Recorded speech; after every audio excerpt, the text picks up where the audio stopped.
बहू का साया। नीलम की उसकी बहू पारुल से खूब पटती। दोनों सास बहू नहीं बल्कि माँ बेटी की तरह रहते, जिसे सारा मोहल्ला भी अचंभे से देखता। क्या कर रही है सास बहू? माफ करना, बहू तो बहू लगती ही नहीं है। क्यों? बहू कैसी लगती है? क्या उसके सर पर सींग होती हैं? नहीं नहीं, आंटी के सर पर तो नहीं है, मतलब बहू के सर पर सींग नहीं होती क्योंकि वो भी तो बहू है। अरे बहू के सर पर पल्ला होता है, आंखें नीची होती है और वो सिर्फ किचन में रहती है। लेकिन तुम्हारे यहाँ ना सास दिखती है किचन में, ना ही बहू। पता नहीं खाना खाते भी हो या नहीं। देख कमला, खाना तो हम खूब खाते हैं और हर दिन कुछ अलग और नया खाते हैं, लेकिन जो बनाते हैं ना साथ मिलकर बनाते हैं। तू भी बहू का साथ दे, फिर जल्दी जल्दी काम खत्म करके बहू के साथ ऐश कर। क्यों बहू? तेरी बहू ने तुझे पागल बनाकर रखा है। अरे जो काम उसका है वो तुझसे करा रही है। और ये क्या पहना है? ये पजामा और कुर्ता है। बहू बोल रही थी कि फैशन में यही चल रहा है, तो मेरे लिए भी लेकर आ गई। पड़ोसन, जो कि सूरजमुखी के छापे वाली साड़ी पहनकर खड़ी थी। सारी जिंदगी तो साड़ी पहनी, क्या पता कल सास को मिनी स्कर्ट ही पहना दे। पड़ोसन ताने देकर जा रही होती है कि बहू देख रही है ना कितनी जलन भरी है, मेरे लिए तो खास कर। तभी तो माँ, जो जले उसे और जलाओ।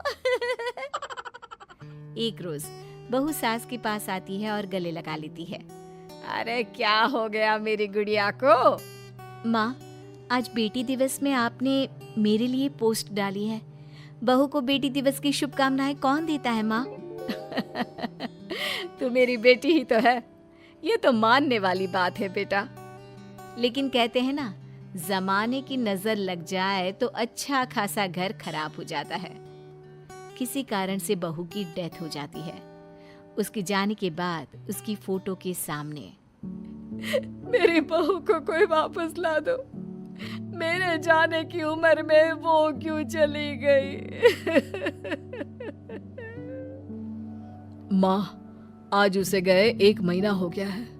अब तो ठीक से खाना पीना शुरू कर दो, देखो कितनी पतली हो गई हो। खैर, लोगों की सलाह पर बेटा दूसरी शादी कर लेता है। शादी के बाद नई बहू, माँ जी कब तक गम में बैठी रहेंगी? ये लीजिए खाना खा लीजिए। सास नई बहू के हाथ से खाना लेकर फेंक देती है। मुंह मत दिखाना दोबारा। चली है मेरी बहू की जगह लेने वाली। और हाँ, उसके कमरे में ना तो उसके कपड़े और ना ही उसके गहने। किसी भी चीज को हाथ लगाने की कोशिश भी मत करना। बहू डर जाती है, वो वहां से चली जाती है। फिर रात को, माँ क्या हरकत है ये? आपने राधिका का दिया हुआ खाना फेंक क्यों दिया? अरे वो मर गई है, आपकी बहू अब राधिका ही है।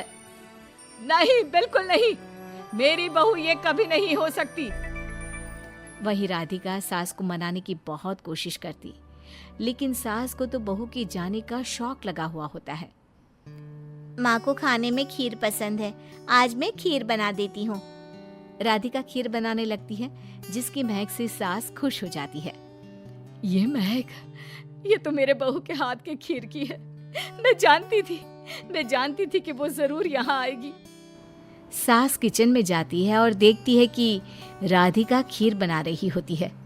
वो मेरी बहू पारुल कहाँ है? मुझे क्यों नहीं दिखाई दे रही? माँ जी, मैं हूँ यहाँ पर, मैं बना रही हूँ खीर। पारुल तो अब नहीं रही ना। तो तू क्यों मेरे और मेरी बहू के किचन में घुसी? हाँ, हट यहाँ से, मैं बनाती हूँ खाना। सास राधिका को किचन से निकाल देती है और खुद काम करने लग जाती है। तभी वहाँ पड़ोसन आ जाती है। अरे नीलम, क्यों परेशान रहती है? माना तेरी बहू हीरा थी, लेकिन जो आई है उसे भी तो समझ। वो भी तो कुछ सपने लेकर आई होगी ना। किसे समझूं? नहीं, वो मेरी बहू नहीं है। मेरी बहू का साया तो यही है। राधिका पड़ोसन को पानी लाकर देती है। राधिका बहू, नीलम और पारुल मोहल्ले में मिसाल हुआ करते थे। मैं भी कई बार यहाँ से लड़कर जाती। बहुत जलन होती थी मुझे इन सास बहू को देखकर। पता नहीं किसकी काली नजर ने घर खराब कर दिया। मैं सब जानती हूँ आंटी जी, लेकिन माँ जी को अपने जीवन को आगे भी जीना है। ऐसे तो नहीं चलेगा ना कि वो सारा दिन बिना खाना पानी के बैठी रहे। खैर, कोई क्या कहता। लोग घर आते, सास को समझाने की कोशिश करते और ऐसे ही एक दिन ननद आती है। देखिए भाभी, गलती तो आपकी ही है जो माँ ठीक नहीं हो पा रही। पारुल भाभी थी तब तो माँ मुझे भी याद नहीं करती थी, लेकिन आप है कि माँ के दिल से पारुल भाभी को निकाल ही नहीं पा रही है। अगर ऐसा है तो भैया ने तो शादी करके गलती ही करती है। राधिका को ननद की बात पर बहुत गुस्सा आता है, लेकिन वो करती भी क्या, शाम को पति से कहती है, मैंने हर काम करके देख लिया लेकिन तुम्हारी माँ को पुरानी बहू की याद ही हमेशा सताती रहती है। मुझे लगता है मुझे अब इस घर से चले जाना चाहिए। देखो, हिम्मत मत हारो, मैं कोई उपाय करता हूँ जिससे माँ अब तुम्हें बहू मानने लगे। अगले दिन नहा धोकर राधिका पारुल की साड़ी पहन लेती है और सास को चाय देने जाती है। उसे लगता है कि सास पारुल की साड़ी में उस पर पारुल का अक्स देखेंगी, लेकिन हिम्मत कैसे हुई तेरी, हाँ, मेरी पारुल की साड़ी पहनने की।